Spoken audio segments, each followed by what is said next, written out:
Nous accueillons ici le professeur Gérard Helft qui a présenté hier les résultats de l'étude OptiDual, une étude particulièrement attendue, surtout après ce qui s'était passé dans les mois précédents dans les grands congrès nord-américains, y compris avec des données françaises. Et donc je vais d'abord lui demander de se présenter pour les gens qui nous regardent. Bonjour, merci de m'accueillir. Je suis Gérard Helft, je travaille à la Pitié-Salpêtrière. Je suis cardiologue interventionnel et je suis intéressé par les médicaments antithrombotiques. Comme il se doit dans cet hôpital. Absolument. Particulièrement.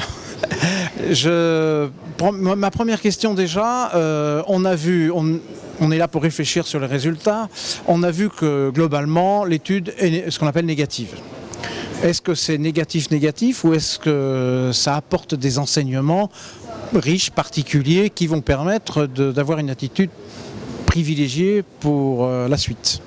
C'est vrai, l'étude est négative. On a voulu démontrer la supériorité de la bithérapie anti-agrégante plaquettaire associant clopidogrel et aspirine versus l'aspirine seule au long cours chez des patients qui avaient bénéficié d'un stent actif. C'est une étude qui a été menée à long terme puisque le suivi a été de 48 mois, de 4 ans, qui est particulièrement long. Alors l'étude est négative parce que nous n'avons pas démontré de supériorité, c'était l'objectif primaire, en termes de réduction des événements cliniques, tout confondu, saignement, décès, infarctus et AVC. Néanmoins, l'étude permet quand même d'ajouter une petite pierre à l'édifice de ce puzzle difficile. On a pu démontrer qu'il existe une diminution à la limite de la significativité. Elle n'est pas significative, mais on l'a vraiment approchée de très près en termes de réduction des événements thrombotiques seuls, décès, infarctus et AVC. Donc l'étude est en faveur, même si elle ne peut pas démontrer avec certitude son intérêt, elle est en faveur de la prolongation de la bithérapie de façon prolongée. Je ne vais pas entrer dans une polémique, mais en étant pharmacologique stricto sensu, si c'est en faveur d'un effet antithrombotique, c'est quand même au prix de quelque chose. Alors effectivement, les saignements ont été comptés de façon attentive et on a eu une surprise, on espérait qu'il n'y ait pas trop de saignements, mais en fait l'incidence des saignements elle est strictement équivalente dans les deux groupes. Elle est de 2% de saignements graves dans les deux groupes entre 12 et 48 mois. Il est vrai que la population est à bas risque puisque ceux qui ont saigné, les 12 premiers mois ne sont pas inclus par définition. Donc on a sélectionné une population à bas risque de saignement et c'est tout l'enjeu. Je pense qu'il est licite d'envisager la prolongation de la bithérapie chez des sujets à bas risque de saignement. Alors ça reste très difficile en pratique puisqu'en fait les risques de saignement sont souvent les mêmes que ceux qui ont les risques thrombotiques. C'est l'âge avancé, l'antécédent de saignement évidemment, la dysfonction rénale. Néanmoins, dans notre population à bas risque de saignement, on n'a pas eu un excès. Ceux qui saignent, ils saignent la première année. Et justement en termes de délai, 48 mois, c'est quand même 4 ans un peu ambitieux. Et par rapport à ce qui a déjà été fait, est-ce que c'est pas trop ambitieux? Est-ce que finalement on n'a pas des signaux qui nous diraient que peut-être 2 ans, peut-être 3, mais 4 La question reste bonne et c'est très difficile, je ne peux pas y répondre.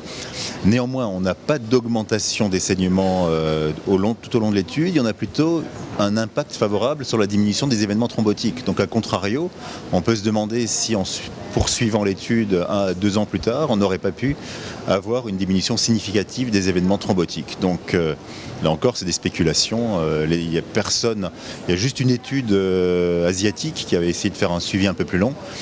Mais comme vous le savez, la plupart des études ont des suivis plus courts. Or, la vie réelle, c'est quand même de savoir ce qu'il faut faire au long cours. Donc, malheureusement, la réponse définitive n'est pas apportée. On a encore beaucoup de points d'interrogation.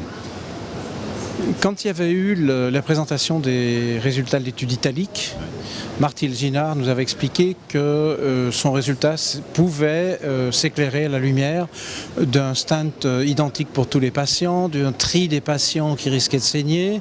Est-ce que là, il y a eu des conditions particulières qui se rapprochent de celles-là pour permettre de dire que finalement, c'est peut-être pas si mal? Non, c'est un peu différent de l'étude italique. C'est vrai que dans l'étude italique, ils ont utilisé un seul stent, l'Everolimus. Dans notre étude, il y a eu différents stents. Plus de 50% d'entre eux étaient des stents Everolimus. Et donc la majorité des stents étaient des stents de seconde génération. Donc on n'a pas démontré de différence entre les sous-groupes et je ne pense pas que ce soit dû aux stents. En effet d'ailleurs, les thromboses de stents sont très très rares et c'est la tendance dans toutes les études. En fait, les infarctus qu'on prévient ne sont pas des infarctus liés à la thrombose de stents, c'est des infarctus sur d'autres segments coronaires. Par ailleurs, c'est vrai que dans l'étude de Martine Gillard, il y avait une tentative de tri par un test de sensibilité à l'aspirine. C'était une bonne idée, mais actuellement, comme vous le savez, on a abandonné un peu l'idée de sélectionner les patients en fonction de tests plaquettaires, parce que c'est sans doute trop compliqué et c'est pas la vie réelle non plus. Donc les tests d'agrégation plaquettaire ne sont plus tellement à la mode. Dans la pratique clinique, on ne les fait pas. Donc nous, on s'est intéressé à une population qui n'a pas été sélectionnée selon la résistance à l'aspirine. Lorsque vous dites qu'il y a des événements sur les artères non stentées, ça veut dire que le traitement que je suppose optimal dans un centre comme celui-là n'a pas suffi. Et d'habitude, on a un peu tendance à dire l'interventionnel c'est bien, mais il suffit de traiter médicalement les gens de façon correcte. Comment on peut discuter là-dessus ? Oui, c'est un point important. En fait, on a bien sûr regardé l'utilisation des médicaments associés. En fait, 94% des patients étaient sous statine, 80% étaient sous bêta-bloquants. Donc globalement, on peut dire qu'ils étaient plutôt bien traités, mais quand même insuffisamment. Oui. C'est sûr qu'il y a encore sans doute une marge d'amélioration et peut-être les nouveaux lipémiants, mais ça c'est une autre question. Et l'étude Courage ne doit pas être vue de façon absolument binaire, bien traitée ou pas traitée, quoi. Absolument. Ouais. Dernier point, le plus important et le plus critique, c'est la question la plus difficile. Aujourd'hui, est-ce que vous allez donner le traitement pendant plus d'un an et voire jusqu'à 4 ans, ou est-ce que vous n'êtes pas tout à fait à l'aise pour le faire définitivement ? Ça reste une question très difficile, le cas par cas, tout le monde dit à juste titre qu'il faut faire du cas par cas, mais c'est un peu pour éluder la question. Néanmoins, il faut prendre une décision face au patient et je crois que si on est en face d'un patient qui est vraiment à bas risque de saignement et qui a par ailleurs un risque thrombotique que l'on estime suffisant, on est en droit de poursuivre le traitement antiagrégant plaquettaire. On aura toujours une petite crainte du saignement, mais cette étude va en faveur, comme la grosse étude des APT. Et ma tendance est en tout cas de l'envisager, certainement pas de le prescrire à tout le monde, mais en tout cas de l'envisager, mais les études ultérieures peut-être nous en diront davantage. Alors, études ultérieures, est-ce qu'on peut envisager des études avec d'autres antiagrégants que le clopidogrel, qui n'a pas vraiment le vent en poupe maintenant, puisqu'il y a d'autres molécules qui sont supposées être plus efficaces ?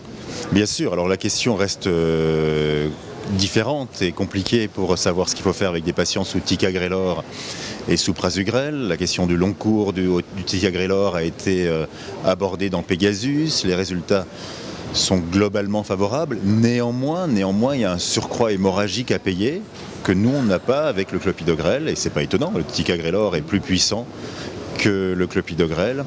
Donc la question reste très difficile. Le clopidogrel reste la première ligne pour les non-syndromes coronaires aigus. Et puis pour les contre-indications au prasugrel et au ticagrelor. Mais effectivement, on n'a pas répondu à tout. Donc ça nous donnera l'occasion de nous revoir. J'espère. Merci beaucoup. Merci.